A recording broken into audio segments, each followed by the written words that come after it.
Hungary rejects Zelensky claims of drones violated Ukraine's airspace. Hungary has rejected Ukrainian President Volodymyr Zelensky's claim that Hungarian reconnaissance drones violated Ukraine's airspace. In a social media post, Mr. Zelensky said Ukrainian forces had recorded violations of the country's airspace by reconnaissance drones, which are likely Hungarian. He said preliminary assessments suggested the flights may have targeted Ukraine's border industrial areas. Hungarian Minister of Foreign Affairs and Trade Peter Szijjártó has strongly denied the allegation.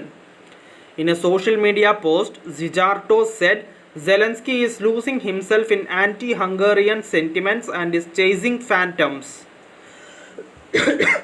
Relations between Budapest and Kiev have been marked by recurring tensions in recent years.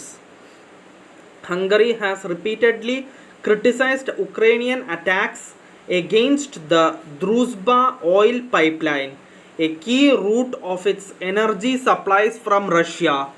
Hungary has strongly opposed to Ukraine's European Union accession process, citing the need for guarantees on the protection of its minorities. Thank you for listening. Thank you for watching. Thank you everyone. Bye.